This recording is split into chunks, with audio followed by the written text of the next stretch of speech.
성경을 읽어보면 농사와 관련된 비유들이 참 많이 등장하는 것을 보게 되지요. 농사 비유들 중에는 추수와 관련된 비유들도 종종 볼 수 있습니다. 그 중에서 가장 대표적인 것은 알곡과 가라지의 비유입니다. 오늘 성경 본문에도 이 추수에 관한 말씀이 소개되고 있습니다. 이 본문에서 우리는 성격이 전혀 다른 두 종류의 추수를 보게 됩니다. 첫 번째 추수는 14절부터 16절까지인데요. 한마디로 곡식의 추수입니다. 두 번째 추수는 17절부터 20절까지인데 포도의 추수입니다. 이 두 종류의 추수는 둘 다 예리한 낫을 휘둘러 추수를 한다는 공통점이 있습니다. 그러나 반면에 그 추수의 주체와 그 추수의 성격이 정반대라는 것이 오늘 말씀의 중요한 차이점입니다. 결론부터 말씀드린다면 이 첫 번째 곡식의 추수는 택한 자들을 위한 구원의 추수이고요. 두 번째 포도의 추수는 버림받은 자들을 위한 멸망의 추수입니다. 오늘은 추수감사주의를 맞아 그리고 다음 주에 있을 영혼의 추수를 위한 새생명 축제를 앞두고 요한계시록 오늘 본문의 말씀을 중심으로 세상의 마지막에 있을 두 종류의 추수에 대해서 살펴보면서 하나님의 은혜를 나누려고 합니다. 오늘 본문에서 소개하는 두 종류의 추수 중에서 먼저 첫 번째 구원의 추수에 대해서 좀 더 구체적으로 살펴보도록 하겠는데요. 여기서 잠깐 요한계시록을 재미있게 읽는 한 가지 팁을 여러분에게 알려드리겠습니다. 여러분들이 요한계시록을 읽을 때 그 읽는 내용을 머릿속으로 그림을 그려가며 읽어보시기 바랍니다. 계시록은 사도 요한이 환상 중에 보고 들은 것을 상징 기법을 사용해서 그림을 그리듯이 묘사한 내용이 거의 대부분입니다. 그러므로 이 계시록의 언어는 그림 언어이기 때문에 글의 내용을 이미지화 시켜서 그림으로 그리듯 하면서 읽어야 내용 이해가 쉽습니다. 이 점을 염두에 두시고 제가 14절 말씀을 읽을 때 여러분들은 그 내용을 머릿속으로 그림을 그려보시기 바랍니다. 14절입니다. 또 내가 보니 흰 구름이 있고 구름 위에 인자와 같은 이가 앉으셨는데 그 머리에는 금면류관이 있고 그 손에는 예리한 낫을 가졌더라. 이 14절은 사도 요한이 환상 중에 본 것을 기록하고 있습니다. 자, 요한이 무엇을 보았습니까? 먼저 흰 구름을 보았습니다. 그런데 그 흰 구름 위에 누가 앉아 계시죠? 인자와 같은 이가 앉아 계십니다. 그런데 그분의 머리에는 뭐가 쓰여 있죠? 황금 면류관이 쓰여 있습니다. 그리고 그분의 손에는 예리한 낫이 들려 있습니다. 머릿속에 그림이 그려지셨습니까? 네. 자, 그러면 여러분 머릿속에 그려진 이 환상 속에 등장하는 이 주인공, 이분은 누구실까요? 맞히신 분이 계십니다. 누구죠? 예수님이십니다. 예수님이십니다. 그런데 오늘 본문에서 예수님께서는 손에 무엇을 들고 계시죠? 예리한 낫을 들고 계십니다. 우리 예수님께서 무엇을 하려고 손에 예리한 낫을 들고 계실까요? 그렇죠. 바로 곡식을 거두려고 추수를 준비하고 계시는 것입니다. 그래서 15절에 보시면 다른 천사가 성전으로부터 나와서 구름 위에 앉은 예수님을 향해 큰 소리로 뭐라고 말합니까? 당신의 낫을 휘둘러 거두소서, 땅의 곡식이 다 익어 거둘 때가 이르렀습니다 라고 말씀을 드렸던 것입니다. 자, 그러자 16절에서 예수님께서 낫을 땅에 휘두르시니 땅의 곡식이 거두어졌습니다. 여기에서 땅의 곡식은 예수님을 믿어 구원을 받은 신자들을 상징하는 것입니다. 그런데 우리가 이 대목에서 한 가지 사실을 확인하고 넘어갈 필요가 있는데요. 그것은 예수님이 친히 낫을 휘둘러 곡식을 추수했다는 사실입니다. 이것이 어떤 의미를 가지는지는 19절에서 포도를 추수할 때 누가 낫을 휘둘렀는지를 비교하면 알 수가 있습니다. 19절에서는 누가 낫을 휘둘러 포도를 거두었습니까? 네, 예수님이 아니라 누구요? 천사입니다. 그러니까 구원받을 자는 우리 예수님이 직접 낫을 들고 추수를 하시고, 멸망받을 자는 천사가 낫을 휘둘러 추수를 한 것입니다. 이 차이가 무엇을 의미하는지 이해를 돕기 위해 제가 설명을 이렇게 드려보겠습니다. 성도 여러분, 이 종합병원에 가시면 의사들이 많습니다. 원장님이 계시고 부원장님도 계십니다. 그리고 각 과마다 전문의와 레지던트가 있습니다. 보통 수술은 누가 합니까? 전문의나 레지던트들이 합니다. 그런데 어떤 환자를 원장님이 직접 나서서 수술을 하시겠다고 한다면 이게 뭘 의미하는 거죠? 그 병원 원장님이 그 환자에게 특별한 애정과 관심을 갖고 있을 만큼 매우 중요한 환자라는 사실을 의미하는 것입니다. 맞습니까? 네. 혹시 여러분 가운데서 대학 종합병원 원장님에게 직접 수술을 받아보신 분 계십니까? 계시다면 그분은 VIP입니다. 근데 우리 교회는 한 분도 안 계시네요. 네, 저도 그런 적이 없습니다. 네, 저는 뭐 아예 수술을 받아본 경험이 없기 때문에 모르죠. 앞으로는 또 원장님에게 수술을 받을 만큼 그런 귀한 사람이 되었으면 좋겠는데요. 여러분 모두가 그렇게 되시길 바랍니다. 그렇습니다. 예수님께서 천사를 시키지 않으시고 친히 낫을 휘두르셔서, 예수님이 직접 낫을 휘두르셔서 구원받을 자를 추수하시며 이렇게 직접 챙기시는 이유가 무엇이죠? 그만큼 하나님의 자녀인 저와 여러분이 우리 예수님에게 있어서 어떤 존재라는 거예요? 매우 귀하고 소중한 존재라는 사실입니다. 여러분 그 사실을 믿으십니까? 네, 우리 곁에 계신 분들에게 이렇게 말해보겠습니다. 당신은 예수님의 VIP입니다.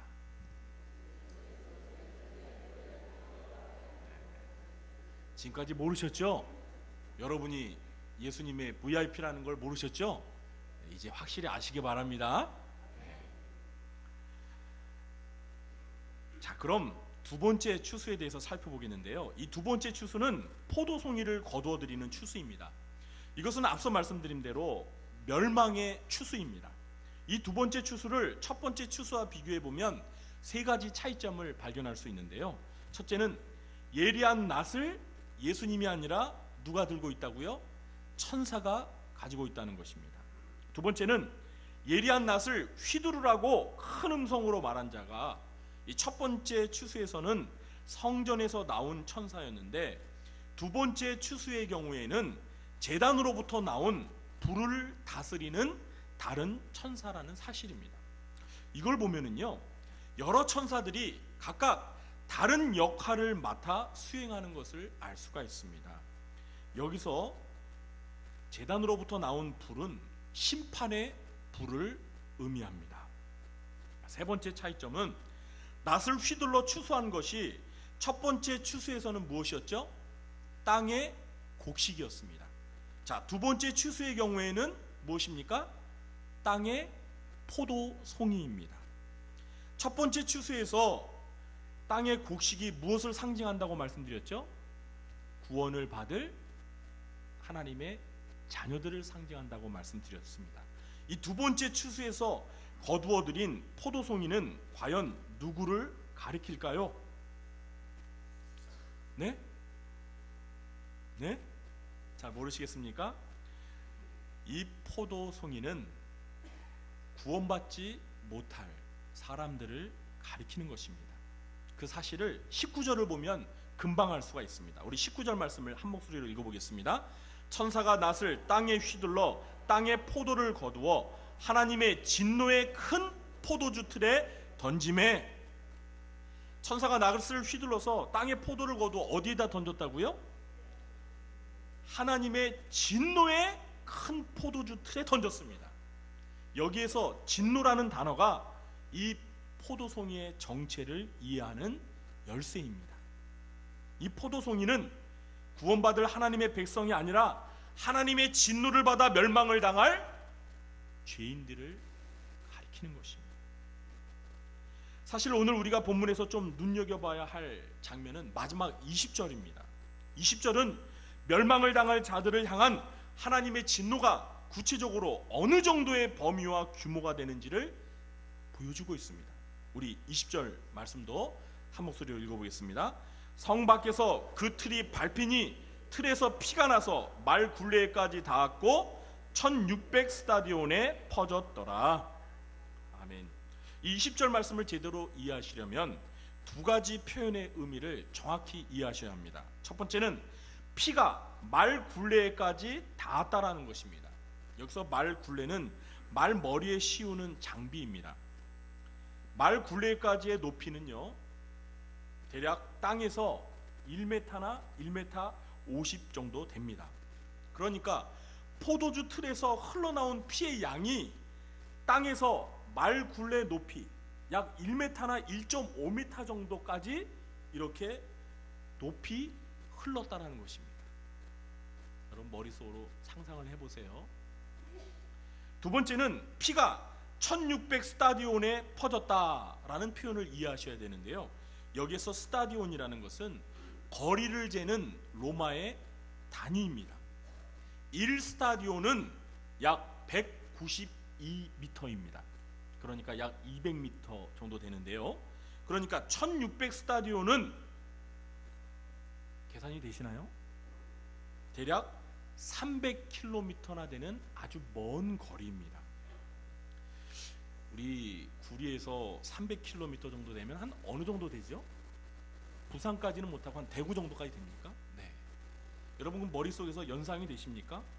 하나님의 진노의 포도주 틀에 던져뒀던 그 포도송이들을 밟아서 짰는데 그 틀에서 흘러나온 피가 1m 높이로 이 구리에서 대구까지 되는 거리에 피의 강이 흘러가고 있다는 거예요. 놀라지도 않으시네요. 여러분 너무 끔찍하지 않아요? 피가 강물이 되어서 300km를 1m 높이로 흘러가고 있다는 거예요. 이것은 구원받지 못하고 멸망당할 자들에 대한 하나님의 진노의 심판이 얼마나 혹독하고 잔인하고 비참한지를 강렬하게 보여주는 상징 기법입니다. 오늘 이 본문은 구원의 추수를 통해서 구원받은 의인들이 천국에서 영원 복락을 누리며 행복하게 살게 될 것을 가르쳐주고요, 반면에 멸망의 추수를 통해서 구원받지 못할 악인들은 지옥에서 영원한 고통을 겪으며 불행하게 산다는 것을 가르쳐주고 있는 것입니다. 그러므로 구원의 추수에 참여하는 곡식과 같은 알곡과 같은 성도들은 이 세상에서 가장 큰 축복을 받은 사람들입니다. 저와 여러분이 바로 그런 사람들이라는 사실을 믿으시고 감사하시기 바랍니다. 그러나 멸망의 추수로 하나님의 진노의 큰 포도주 틀에 갇혀서 엄청난 심판의 고통을 받을 사람들은 이 세상에서 가장 불행하고 저주를 받은 사람들입니다. 제가 이 말씀을 드릴 때 여러분 머릿속에 아마 스쳐 지나간 얼굴들이 있을 거예요. 아직 믿지 않는 우리의 가족들, 가까운 친척들, 이웃들, 친구들, 동료들, 그 사람들이 예수님 믿지 않으면요, 이 무시무시한 하나님의 진노의 포도주 틀에 들어가서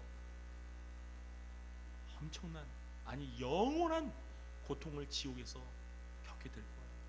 그 꺼지지 않는 불 속에서 영원한 고통을 받게 될 사람들이 바로 믿지 않는 사람들이라는 이 심각성을 우리는 잘 알아야 합니다.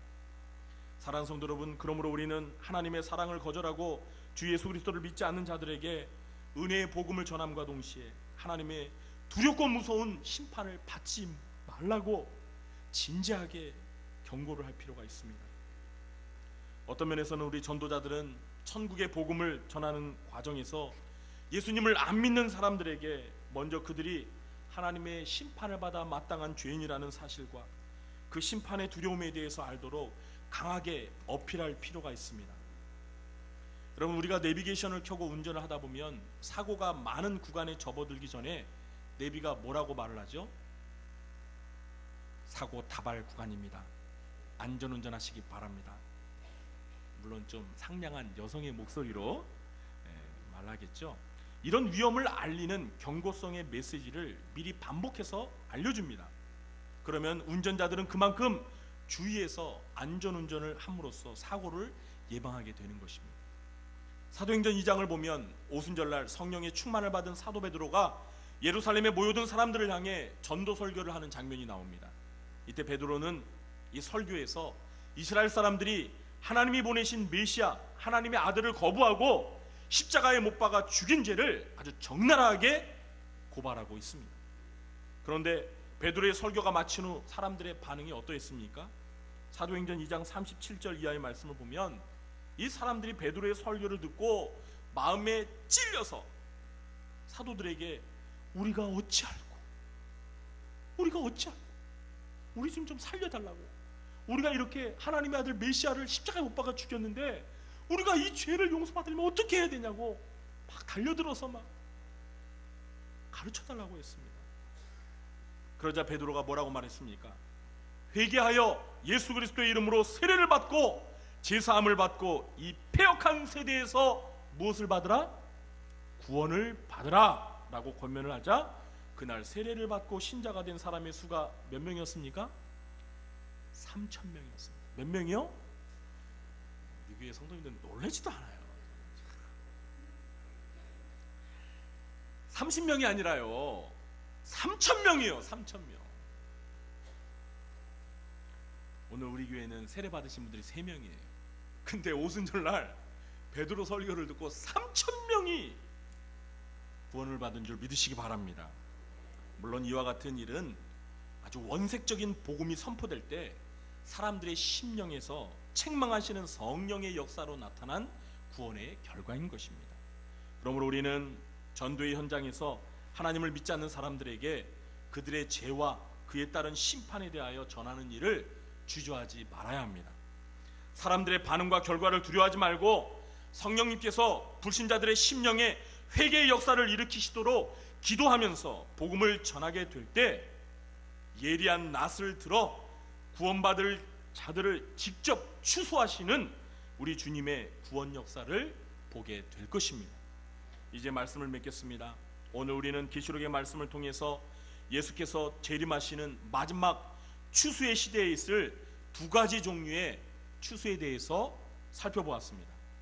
그러나 이 두 가지 종류의 추수는 예수님께서 재림하실 때뿐만 아니라 예수님께서 초림하실 때에도 있으셨고 그 이후로 오늘에 이르기까지 모든 시대에 이 두 가지 종류의 추수는 있었습니다.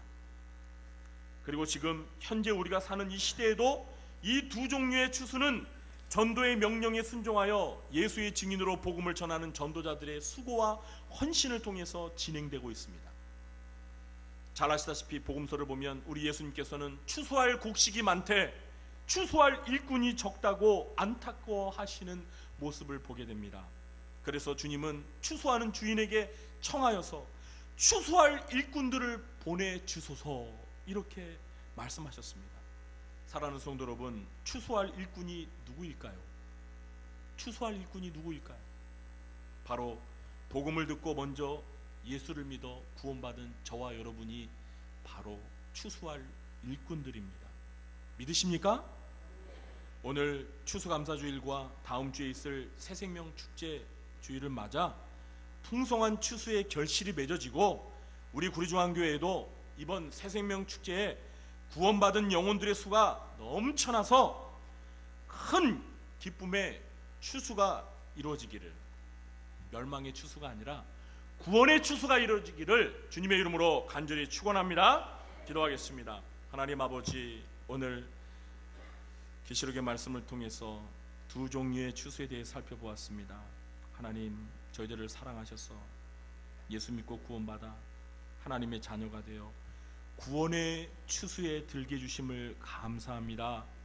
그러나 아직도 저희들 주변에는 믿지 않는 자들이 이 멸망의 추수에 빠져들 위험의 직면에 있습니다. 하나님, 이번 새생명 축제 주일을 앞두고 저희들이 그들에게 찾아가서 복음을 전하고 예수님을 소개해주고 그들이 죄를 회개하고 예수님을 믿어 구원받아 그들도 우리처럼 구원의 추수에 들어가도록 도와주기를 원합니다. 성령님께서 함께하여 주셔서 예수 믿는 자들로 가득 차는 새생명 축제가 되도록 도와주시옵소서. 예수님의 이름으로 기도하옵나이다. 아멘.